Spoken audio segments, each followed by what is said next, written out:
पुराने ज़माने में एक जादूगर अपने जादू की कला दिखा दिखाकर बहुत फेमस होता जा रहा था। कई बड़े बड़े लोग उसे अपने यहाँ बुलाते, जादू दिखाने के लिए कहते और जब वह जादू दिखाता तो खुश होकर उसे छोटा मोटा इनाम देते।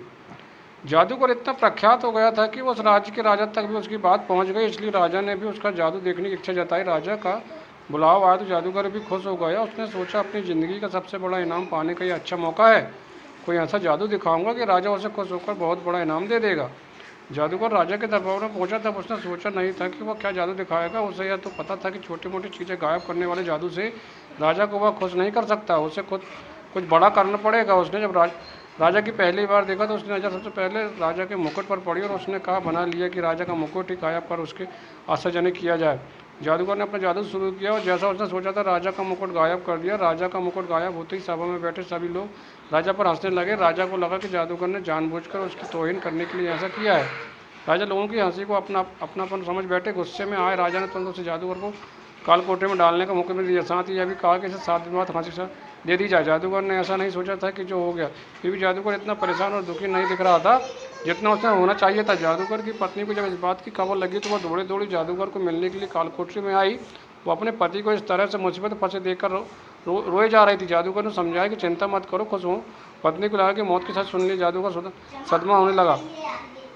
आप ऐसे समय में भी कैसे खुश रहने की बात कर सकते हो? जादूगर पत्नी से बोला, अभी से क्यों दुखी होना चाहते हो?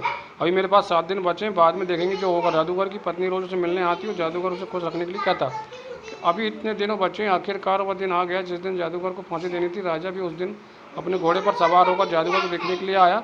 राजा को घोड़े पर देखकर जादूगर के दिमाग में आइडिया आया। वह राजा को देखते देखते उदास होने का नाटक करने लगा, रोने लगा। राजा ने उससे कहा कि उससे आज क्यों रो रहे हो? जादूगर ने कहा, महाराज मैं मौत के डर से नहीं रो रहा हूँ। मौत का क्या है, वह तो एक दिन आनी है। मैं इसलिए रो रहा हूँ कि मेरे इतने सालों की मेहनत में अपने घोड़े को उड़ना सिखा रहा था, सिर्फ 1 साल की वजह से बर्बाद हो गया। अगर मेरे पास 1 साल होता तो मैं अपने घोड़े को उड़ाने में कामयाब हो जाता। जादूगर की बातें सुनकर राजा को लगा कि अगर उड़ने वाला घोड़ा उसे मिल जाए तो वह दुनिया का सबसे सफल राजा बन जाएगा। वह उड़कर किसी अन्य राजा को बड़ी आसानी से युद्ध में हरा पाएगा। राजा के मन में लालच आती। राजा ने उसे 1 साल तक का समय दे दिया और कहा कि अगर तुम 1 साल में मुझे ऐसा घोड़ा देने में कामयाब नहीं हुए, फांसी दे दी जाएगी। लेकिन अगर तुम ऐसा नहीं कर पाओ तो मैं फांसी से भी बड़ी दुखदायक मौत हो जाएगी। कालकोठरी में घुटने के अपने घर पहुंचा। जादूगर ने देखा कि उसका पूरा परिवार पत्नी उसकी मौत का शोक मनाने के लिए इकट्ठे हुए थे। जादूगर को देखकर जब आश्चर्यचकित हो गए।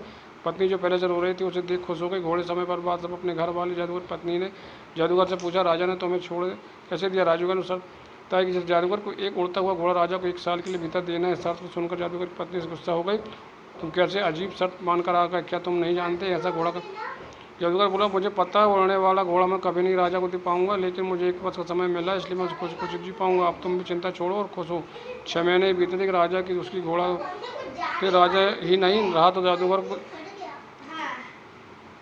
छोटी सी ये जादूगर की कहानी हमें यही सिखाती है कि आज में जीना बुद्धिमानी का काम है। आपके पास अभी जितना समय है खुशी खुशी जियो, उसका आनंद लो। कल क्या होगा उसकी चिंता मत करो। अक्सर हम जो सोचते हैं तो हमें उससे बहुत अलग होता है, इसलिए हमें जो वर्तमान का मूल्यवान समय मिला है उसे